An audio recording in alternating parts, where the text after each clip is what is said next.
𝐴𝐚𝐢𝐥𝐲. I am your host, Christene Marie. Tonight, I am excited to actually talk about something that I think I've maybe touched on once or twice over the show. We've been going live every day for around 200 days, and we have talked about so many things, had amazing conversations with wonderful guests. We've been doing two different podcasts. We've been doing the Knowing Show and the Craft and Calling. I just started going through A Course in Miracles every day starting January 1st, going twice live every day. And so this conversation tonight that I want to talk about is why we need to know what we want, because so many times when I'm talking with folks, regardless of age, I hear a lot of regret. I hear so much regret in their voice. And for those who don't have regret, I'm like, tell me your secret. Tell me how you have a wonderful marriage. And I actually love asking people that question, what's your secret? Because everyone loves to give advice. And so everyone has their own little secret sauce for why their relationship is working. And I really want to learn. I want to learn, and I want to live a life where I don't have regrets. And there's a difference between having regrets versus living a life where we fail and we learn and we get back up and we keep moving forward. I was actually I was with my client this weekend or this week, I guess. I was in St. Louis visiting one of our clients, and one of the vice presidents said, success is when you stand on a mountain of failures and continuing to effectively allow your failures to compound and climb upward. And I've never heard that concept, and I just loved it, because really, for me, my natural state is to run away the second I smell a failure. I think of failure, I just capitulate and run away.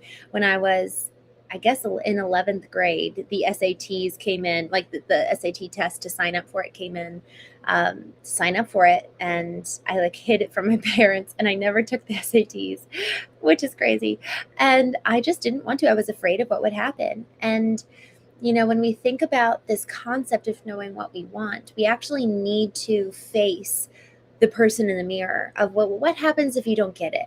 Because we actually need to confront the fear side, in addition to, okay, yes, what's the dream? What's the potential for the outcome that's so exciting and so wonderful? But what are we actually facing if we don't get it? And I actually think that knowing both of those, either one can be motivational. Like, we could be motivated by the fear of failure, or we could be motivated by the ideal and the dream. And from my experience, finding motivation from both, driving motivation of I don't want to live a life of regret, and as well as, and here's where I'm going and this is where I'm heading, both serve as bookends for the gap in between. Between stimulus and response is choice. In between that choice is also the fear of regret and the ideal for the potential and the ideal for the dream. In between that is choice. And allowing for both to serve as propelling forces to drive us onward.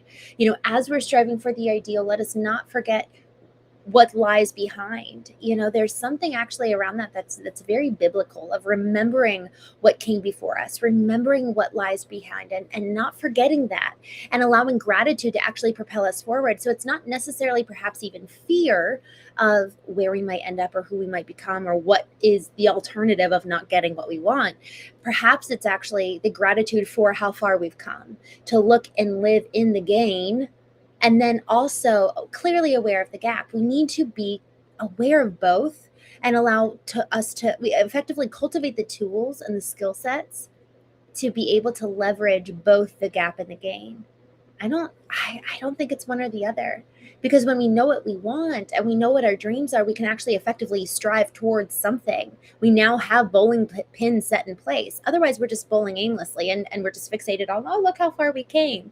So we need to have a clear picture of what we want, while also having a clear picture of, okay, well, what's going to happen if I don't get it?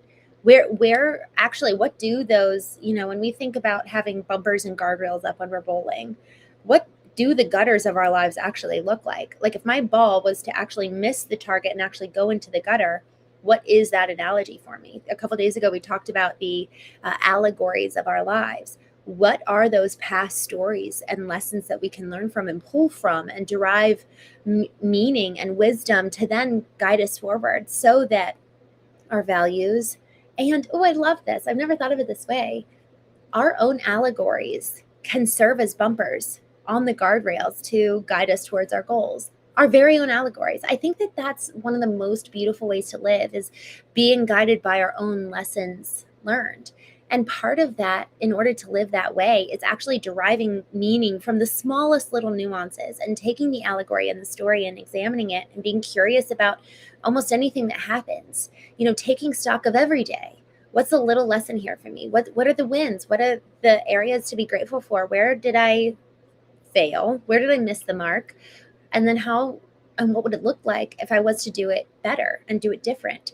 If we don't actually have clarity of what we would do instead, in lieu of our choice, then we're never going to be able to actually put something new in its place, in its stead. So then the next time something happens, we're just going to end up repeating history, because we haven't taken the time to learn from the minuscule mistakes. And again, mistakes, they're all lessons. They're all opportunities to learn. And frankly, they're just part of being human. But if we're not taking the time to identify, oh man, I actually would do something different next time, then we're not able to then do something different in the future. So there's a reprogramming on a daily basis. I write every night, and God bless it, I've been doing it every night since January 1. So I'm hoping I can continue. But one of the things that I'm doing as a daily habit is writing down every night what I did that day. And I've got this 5-year journal where every year that day compounds on itself. So it's 365 pages, and then a blank space where I write the year in it. So next year, 2027, will be the 5th year that I've written this journal. I'm thinking of creating an app where it's an endless journal and you can just look back over the years. It's kind of like Facebook, but it allows for you to see all of the years compounding on itself of actually what you did and how you lived your life that day. And just small little memories. It doesn't need to be long, but in that process of just taking a moment to remember, it's honoring the day. This morning, I slept over at my dad's last night because this morning we had a 6:30 a.m. meeting an hour away with a restoration firm. We were bringing them coffee and breakfast and presenting to them about our family's 100-year-old business. And it was just the sweetest thing. I woke up at 4:30 and he was already awake. And I gave him a hug and he was like, "Welcome to January 15th. Happy Thursday." And it just was the most precious thing. And I was like, man, I am so your daughter. Because I wake up and I'm like, we only have this one day, good morning world. Just this is the one day. This is so precious. This is so special. And we have the opportunity to really honor it if we should so choose. That's totally a tongue twister. But it's our choice. But so much of that choice comes from the ability to be present in this moment. And so having those little hallmarks throughout our day to get centered, to get quiet, to come into, I call it vertical alignment, bringing our beliefs, mindsets, behaviors, all of that. It's all of these things are disparate. And then we bring them all into alignment under the hierarchy with our ideal at the head, under the superordinate principle of who we were created to be in the first place. And then that's the natural order. But we have to take the time every morning. It's a pause and moment in time to bring everything into alignment. And then in the evening, it's okay, let me bring everything back into alignment. What were the lessons learned? So many moments to be grateful for. How am I feeling? How am I doing? Because so much of the recognition of that before we go to bed, our subconscious heals for us. It's really wild what our nervous system can do. So long as we actually take the time to be aware, then it allows for, it effectively activates our soul, and our soul can go on its journey. And a lot of times that's our dreams, working through the pain of the subconscious. And it's really moving through that in a powerful way. So in order for us to live with intention, to even know, well, what do I want in the first place? Having these pockets of time, having these spaces dedicated that are hallmarks and frankly sacred, that you and I hold. They don't need to be sacred to anybody else. And so in those moments, that's when and where we come to find out what we want. And the reason why we need to know what we want is because we will inevitably end up living someone else's life. We'll end up living with regrets. We'll end up living solely focused on the past and not able to live and create something new and just repeat history.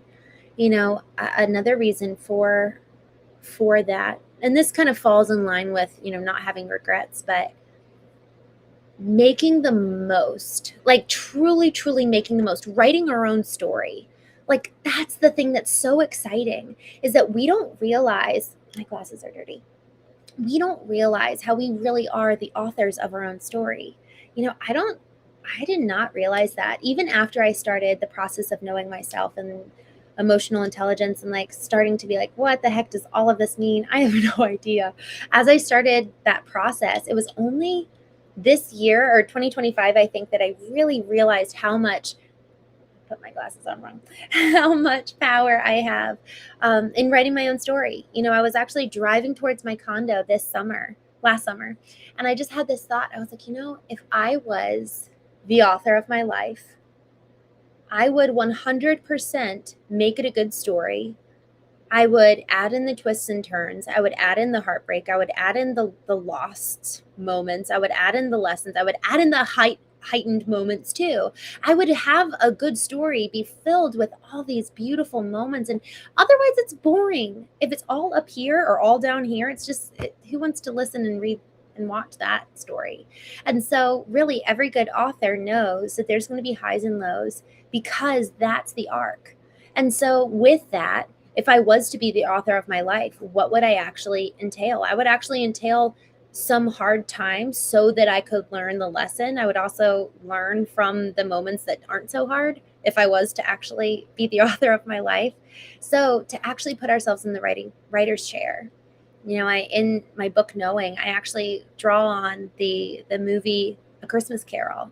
And what is the author's or the actor's name? Dan somebody. I think it's Dan. I'm pulling up my chat. Can someone help me? Hi, Adarsh. Good to see you. Waffle Fries. Kev Johnson. Brian C. Can someone help me? What was it? Dan? Is that his name? Dan? It doesn't sound right. The gentleman who was in the movie The Christmas Carol, about the Charles Dickens. He plays Charles Dickens, and it's the process of writing The Christmas Carol.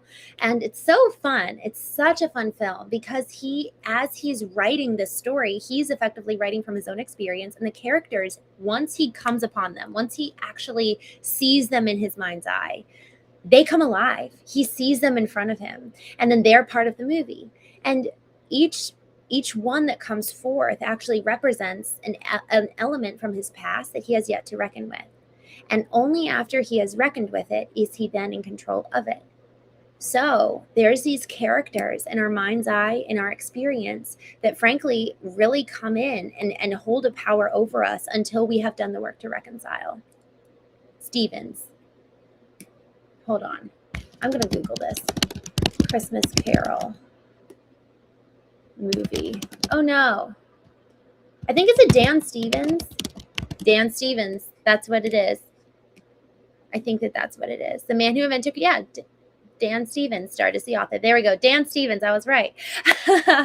Dan Stevens was the star in this film. It was in 2017. And y'all, that movie so depicts what happens in our own minds.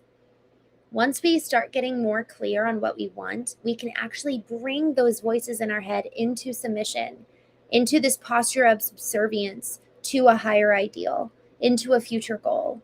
Because once we start hearing those voices and we know, man, if I was to actually listen to that voice and follow the yellow brick road, I know I'm going to end up over here. So I actually need to pull that voice in, harness it, and take it under my power and under my control. And then I'm going to rewrite it and refocus it. There's a phrase that says, where you place your attention is where you place your energy. So once we know what we want, then we can leverage all of that attention and refocus it and point it elsewhere. But we have to take the time to know what it is in the first place. And we also have to take the time to know, what are our patterns of behavior? Where do I naturally have a bent? Where do I get out of alignment? Where do I kind of falter and get off that 180 trajectory? Okay, I'm slightly degrees off. Well, if I keep going, I'm going to go massively out of alignment here. So where do I deviate? How do I come back? And where am I going? And again, we know what we want for the purpose of living a life that we're proud of, building a legacy, because our legacy is built one moment at a time, every single moment. So with that, thank you all so much for joining me tonight on The Knowing Show. I will be on, I think, normal time tomorrow, 8:30 a.m. Eastern, for A Course in Miracles. We're going to be going through lesson 16. It's the 16th day of the year. Brian, energy flows where attention goes. I just, honestly, that's so powerful. I had never heard that until August this year. I was at a Joe Dispenza event. Say what you will. And I loved it. It was so impactful for me, so impactful. And that concept actually has saved me many times in moments where I'm like, oh yeah, I can actually just choose to focus my attention elsewhere. And I don't need to feel this way. I have complete control over my thoughts, over my feelings. All of a sudden, we're the authors of our lives. But we need to know some of those basic things. What do we want? What does it look like when we get off course? And how do we get back on course? So with that, thank you all so much for joining me tonight. I will see you tomorrow for A Course in Miracles at 8:30 a.m. tomorrow morning. Bye.